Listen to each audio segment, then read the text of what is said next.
Ladies and gentlemen, welcome to another episode of the Marketing Wizards Inner Circle. And today is a truly magical show. Let me tell you, my friends, I have somebody very special with me today. I am interviewing one of America's top corporate magicians. This man is staggeringly brilliant. He's super funny. He's very engaging. He's here to talk to us about branding and how to create a compelling story about who you are and how to present that to others. But more than anything else, he's an amazing magician. Dan the Magic Man is with me. Dan Chan, you are an incredible individual. I'm so happy to have you on my show. Welcome to the Marketing Wizards Inner Circle, my friend. Thank you, Michael, for having me. Of course, of course. Now, when I first started digging into you, I was blown away. Like, I'm a sucker for great magic. Like, I'm just a total sucker. So if anyone's watching this right now and you want to see some of Dan's phenomenal stuff, go to his website at danchanmagic.com. Just making sure I get it right. But go to his website because some of the videos there, you're just going to be blown away. I was looking at it like, oh my, how did that happen, right? The exact reaction a magician wants. So, Dan, welcome to the show, and tell us a little bit about yourself and what it is that you're up to these days. I started off as Dan Chan the Magic Man, which is really cool part of your branding because it has a rhyme and alliteration, and rhymes and alliteration are hypnotic. I've had people chant my name, competitors, kids chant my names on the way out of a library show for half an hour. And the guy was like, I could have killed you. So that's when you know your marketing works. Then I changed it to Dan Chan Master Magician. And now I'm finally settling in as Dan Chan The Millionaires Mentalist. But Business Insider called me the Magician to Billionaires. Love it. Magician to Billionaires. Magician to Billionaires. So what does that mean? Where does that come from? There was a Sun Valley, Idaho conference where Oprah Winfrey, George Lucas, Warren Buffett, and Bill Gates were at. It's called the Allen and Company annual gathering of billionaires and media moguls. That was really big. We did it very early in my career. In fact, I proposed to my wife on a little island. Okay. In right after we performed that evening, and they had like an ice show with Olympic ice skaters and fireworks. And it was just this epic event with many media moguls. But you can hear about the Sun Valley, Idaho conference when you Google it, and it's very famous with the tech elite and elite. Very cool. And so you performed there, and Business Insider labeled you from that point the Magician for Billionaires because you were at that event. Is that what you're saying? Well, after many other events and me name dropping and telling them stories, I recently performed for Elon Musk last year. Oh, cool. I performed for the founders of Google. Google's hired me 60 times. Yeah, you have an illustrious client list, my friend. Like, for those who are watching this, you got to pick up what this guy's putting down as far as how to promote yourself and how to sell, because you performed for Airbnb, you performed for Google, LinkedIn, the San Francisco Giants, eBay, you performed for Chevron, like all these incredible companies. And I was looking through and like Salesforce, and I thought, wow, like this is someone who knows how to get themselves in front of people that matter. But that wasn't always you, right, Dan? I mean, you didn't always have this gift. I mean, from what you were telling me, you started out in an office like a lot of people did, right? So walk us back. Like, was this always a passion of yours to do magic, or was this something that just kind of suddenly popped up for you? When I was a kid, I had Bill Tarr's book, Now You See It, Now You Don't. And I would practice one-handed cuts. And it was just an aside. But once you start having to move out of your house, you start getting serious. And that's when I started reinvesting in my craft. And I went to the magic shop on 9th and Irving called Misdirections Magic Shop. And I found out there were lectures and people were willing to sell their secrets. Oh. And there's no differentiation. You just have to call yourself a magician, but you do have to work at it, and you do have to, get the work. Because honestly, Michael, I'm sure you know quite a few magic effects. But the difference is, have you found a safe place to fail? And I started off on the streets. If you're not good, people don't pay you. Right. Which is like one of the ultimate ways of getting in front of an audience. And it's kind of like door-to-door sales, or anyone who walks up to your door. It's pretty annoying when someone walks up to you, but on street performing, you're actually just stopping them, and they actually enjoy being stopped when you're doing it on the streets. And that's how I started off. I love it. So you started out as a street performer, like doing street magic, and then it just kind of spiraled and grew from there. But as I was saying, like you were working in a regular job, right, Dan? I mean, you didn't. I mean, this was something you were interested and fascinated by, but you said you were working this regular gig, and then just felt compelled, right? Yeah, I worked at PayPal in 1999. It was actually before Right. Elon joined PayPal. Okay. I was there for 13 months. He was there for 6. I joined before him and he left before me, and he was a co-founder, believe it or not. I remember the petition going around the office asking to see if we would boot him. And I Really? don't remember much about that, but I do remember thinking, what if he didn't get fired? Would he try to be vengeful and boot us? Yeah, no Or something kidding. like that. So Wow. that was in 1999, and I had stock options, and Business Insider wrote an article about that as well. And I went on LinkedIn during the pandemic, and I just started pitching people. And Okay. my story started getting better and better. And I encourage people, find a core story that is true and that resonates. But you start digging deeper and you might find different layers or different aspects of the story. Because I didn't realize different aspects. Like I'd always say, oh, I worked at PayPal. But then I would forget the part about Elon, or I'd forget the part that I joined before he did, or I forgot about the part that I sold the stock options really early. And then I was like, oh, how much would I have been worth? So for those people who are out there, maybe you're an Uber driver, maybe you're delivering packages for Amazon, but those are big company names that you can kind of say, I was an Uber driver, or I'm on Airbnb, or I'm not Airbnb, or Amazon driver, or Right. I rent out my house on Airbnb. And these are companies that people will want to write stories about. And you can use that as a transition point. And your story has to be just as strong with it. You can get your message in their inbox, but the story has to be good enough to pivot. And that's what I'm doing now with a lot of people who take coaching with me. I teach them one trick so they can get their foot in the door with magic. Okay. Got it. Okay. So speaking of one trick, before we dive into sort of how to brand and how to market yourself very effectively and tell your story, Dan, would you be open to doing a little bit of magic for us? Could you do some magic on the Absolutely. show? Okay. I've never had any magic done on this show. This is very exciting to me. So, all right, sir. If So you're during the open to it, pandemic, I yes. did 52 shows in a week, 12 shows in a day. And this is one of the effects that I invented. I would wake up at 5 a.m. For shows in South Africa and Dubai. I have this playing card right here. Okay. In a moment, I'm going to ask you to tell me what this playing card is. Okay. This one right here. What playing card do you think this is? Queen of Hearts. The Queen of Hearts. Women typically say Queen, and they also say the Hearts. You're sure that's the Queen of Hearts? Yeah, I'll stick with Queen of Hearts. And we didn't prearrange anything before the show, but if I bring this a little bit closer, you can actually see. We'll get that to focus in just a second. Do you see that Q? Mm-hmm. And below that, do you see a heart? Yeah. So that must mean that that's the Queen of Hearts. You're doing the magic. Oh, man. Crazy. Okay. Very good, Dan. Very good. I had no idea that I was going to be picking the Queen of Hearts. So you just asked me, and there we go.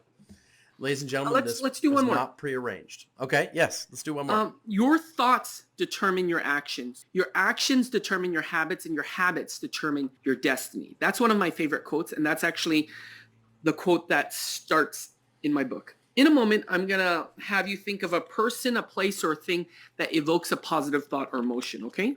Okay. Go ahead and do this.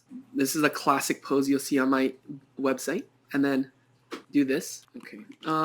I get pretty close. Sometimes I get the spelling a little off, but what is the person, place, or thing that you're thinking of? The Russian Tea House. The Russian Tea House. When was the last time you were at the Russian Tea House? 2.5 weeks ago. 2.5 weeks. And who did you go with?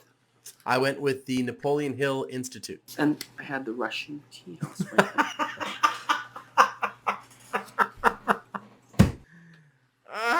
Yeah. And that is another effect So that good. I created during the pandemic, which really is a different framework. And in Silicon Valley, we think about scale, right? Right. You think about how can we scale to the ends of the earth?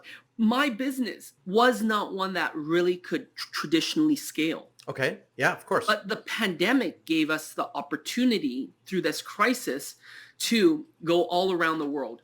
to do, shows. And You know what I love, I Dan? If I can interrupt for 1 sec, what I love yes, is that so many people would get stuck during the pandemic. Like a very good friend of mine, right? He got completely stuck in his business model. And a lot of companies got stuck in their business model, and they see this challenge that lays in front of them, and they almost use it as a window of opportunity to fail. yeah, they want to use it as an excuse to give up. Absolutely. And you know what I love about this is that you used it as an opportunity to scale a magic show, an in-person magic show. You used the pandemic as an opportunity to scale that.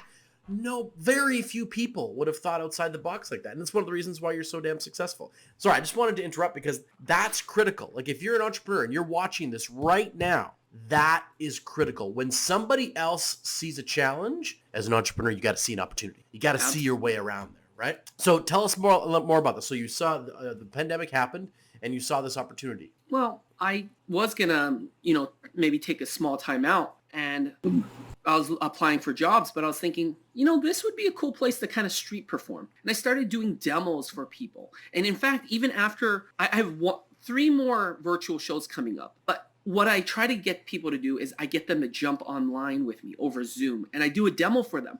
And that I used to not do. So my closing rates were maybe something like 10% on the phone. Now it's like close to 50%. Because you get them onto Zoom and then you show them a trick. Yeah, and they get to know you, and they feel that there's a difference.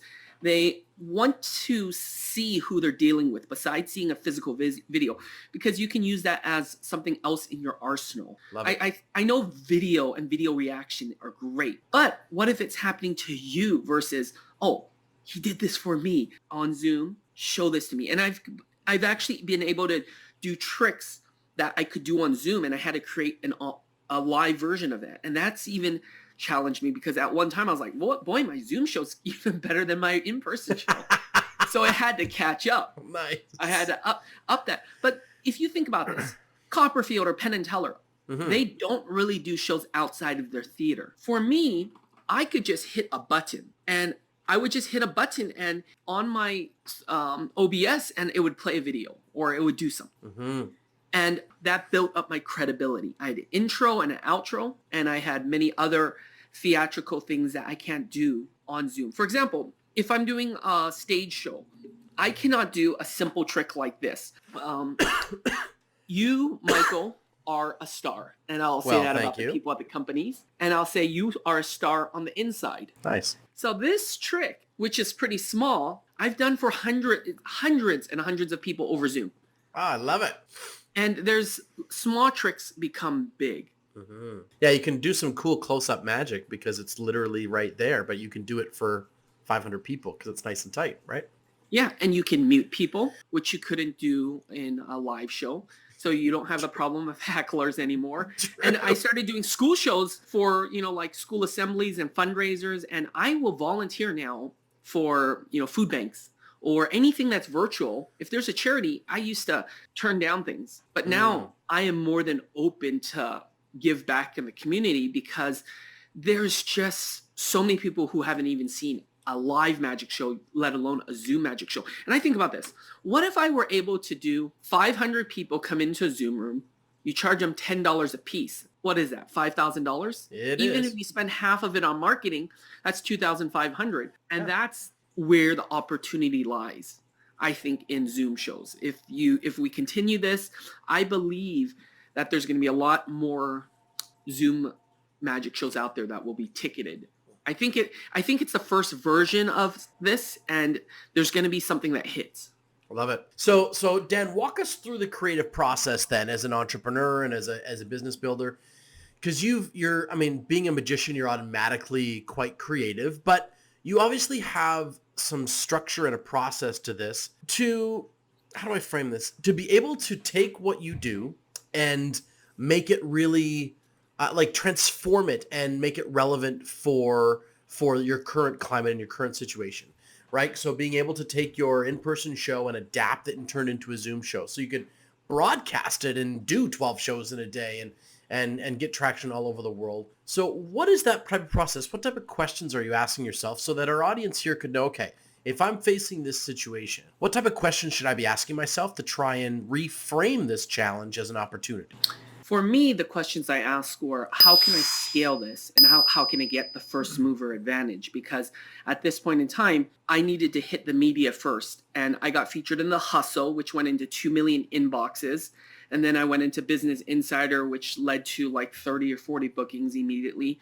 So for me, the questions were the most important because the quality of your questions will determine what answers you get. So if you don't ask the right questions, you're going to be barking up the wrong tree. And you'll just get crappy answers. Like crappy questions give you crappy answers. That's what I always say. Yeah. And what do you want the end result to look like? So I always think about reverse engineering my goals. I said, what was my goal? So I had many goals. I wrote, I want to work for every company from A to Z, from Airbnb, Adobe, and Apple to Zillow, Zuckerberg, and Zoomingo. And I actually hit that strategically. If you look at my website, you can actually see everything from A to Z.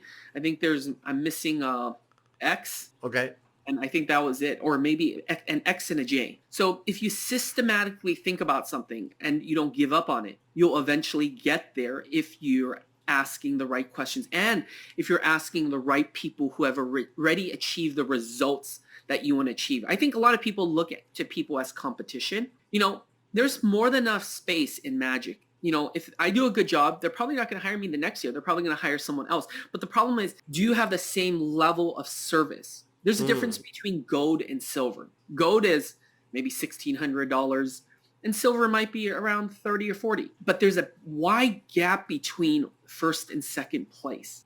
So are you copying exactly? If you copy me and they're looking at mine as a standard, then what's end up happening is when they can't hire me for $5,000, they'll hire you for $2,500 or something like that. Right. Or whatever it is. And if the top leader, if the economy goes down, you can always change your price to adapt to the market. But you have to not just feel it out. I know a lot of people are like, oh, what's your budget? And that feels really salesy. That usually tells people, oh, they're just going to take me for all that it is. I usually start with something like, for me, my margins are high. I'll say something like, packages start from this and up. Right. Okay. That way I'll weed out all the tire kickers and the guys who are just shopping on price. And then there's upside. So I know what's the minimum that I'm going to be happy with. And then I'll add on extra hours, second hour, juggling, pickpocketing, different things. Like right now I have this thing I'm leaning into is Dan Chan the Magic Man or the Millionaires Mentalist. If you want Dan Chan the Magic Man, the retail is $1,000. The Millionaires Mentalist is $2,500. Right. Okay. So that's a good framework in terms of the pricing. Right. Okay. And I love how you're thinking about it, Dan, as products, right? So one of the things that I find with a lot of people that are solopreneurs, for example, or they are the product, is that they don't think about their offers as specific products. They just go, here I am, and this is my service. While what I love about what you're doing is you're productifying what it is that you do so that you're presenting specific products and that you and your prospect can actually talk about the product, which is your show, and not about you as the service provider. And that's a beautiful distinction that we should be making in business all the time. And I think solopreneurs fall into that. Would you agree with me? Absolutely. And there's you've heard about the 6 P's of marketing, and there's also other things that you can talk about, like the passion and the people, the product, the place, and the price and the promotion. Mm-hmm. And we, as marketers, I think we're all familiar with that. But I think for me, it's more about the passion. Once you find out what you're passionate about, you can outwork everyone who's maybe on the same path. Maybe like if you can get there first, I think there's a lot of rewards. Awesome. So let's go back then a second here. And if there's somebody who's watching this right now and they're not sure if they're really passionate about what they do, they're not actually clear about whether or not this is what they want, what would you ask them? What would you put them through, Dan? What would you say to them to know and to test whether or not what they're pursuing is something they're truly passionate about, or whether this has just become their gig and now they feel kind of stuck? Well, they might need a sabbatical and they might need to reassess why they're doing it. For me, I loved the fact that I was spreading joy. And I knew that even if I had a day job, I would still be doing this as a side hustle just to make people happy. Right. And are you willing to grind it out, and are you willing to work harder than anyone? In the beginning, that's what happens. But once you start getting market share, you have to pivot your price point so that you're charging a significant premium when you can. Otherwise, you're going to always be at the bottom of the barrel. I love that, and I think that that's such a critical cluster of questions to basically say, look, is what you're doing something that you would do, whether you're paid for it or not, because you're passionate about the outcome that it provides, the people. Like I always say, do you love serving this client? Like, do you love making them happy? Do you love serving that client? So that's perfect. And then ultimately, as you said, once you get traction, you have to be willing to up your game and therefore up your value and therefore up your price as you grow, because staying in what you do at an entry level sort of spot will drain you. Like, I'm just going to be fully transparent. Most of the burnt out entrepreneurs that I meet, Dan, are burnt out because they still don't charge enough for what they're doing to then levy out the space that they need to recuperate. You know what I mean? It's hard in your mind asking for more money. And that's how come sometimes you need someone to walk you through the sales process. Like, one thing I do with friends sometimes is I will jump on a 3-way call and say I am a consultant, or I'm going to be there with them, or some way to get on the call. And then I can text them and say, hey, this is what we'd say. Or I would just kind of jump in and kind of help along that process to see if there's any opportunities for upselling so people can model that. And doing it in an authentic way that adds value versus feels like you're, trying to take every dollar out there. But there are different solutions, and there's different things, especially the ultra wealthy. They're looking for an experience, and they're looking for someone. They'll pay a premium for trust. They'll pay a premium for someone who deliver an exact result versus thinking all the time, oh, I have to be the cheapest. Right. And that's a hard mindset to get out of. I actually had one of my friends and competitors say this to me. He said, Dan, you're the Walmart of magicians, very early on my career. And I could have taken it the wrong way. And I said to him, no, I'm the Costco of magicians. There you go. Okay. But then I started thinking, can I be more than the Costco of magic? The hot, good volume. I said, what if I was the Louis Vuitton? And I started going into all these watch shops or anything that was premium, selling at a higher premium. I want to ask myself, what is it that they're doing? Well, when I walked in, I realized that they're not trying to sell you their watch. They were just being there and being present. And there was really little sales, but there was a lot of people asking, and it was more of a vibe. Well, and as you said, they're providing an experience. Yes.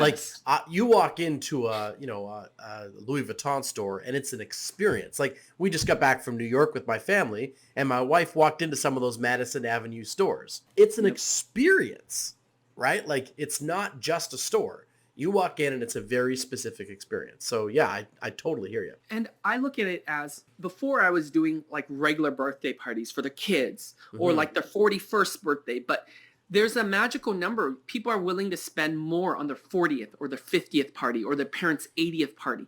So knowing that and kind of holding out for those milestones or having a strategy. For me, I can send out anyone on my team for lower events, but that also allows me to have more leverage, and it allows me to free up my time. Instead of being obligated to show up to an event, I have more options. And the more options you have, the more outs. In magic, it's called outs and precautions, or multiple outs. You have different ways to get out of tricky situations. Okay. And I think in business, you can have outs. You can have different options to scale yourself. Instead of just thinking about, you being the worker bee, finding other people to join your team and getting on your bus. Love that, Dan. Love it, love it, love it. My friend, this has been fantastic. I've had a great time.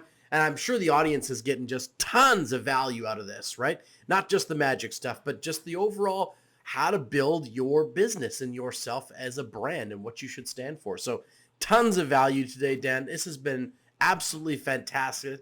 Any last things that you'd love to share with the audience? If you're wanting to check me out, I'm on Instagram at Dan Chan Magic. You can see some of the events that I do. I also do virtual magic shows. So if you have a team building, maybe you have a small corporation or a large corporation, and you want to reward your team for doing such a great job throughout the year, do check out the Millionaires millionairesmentalist.com, and you can actually see some of those demos. And I'd love to jump on a call with you to show you a demo. Perfect. Yeah, that would be amazing. That's a great idea. So reach out, you guys.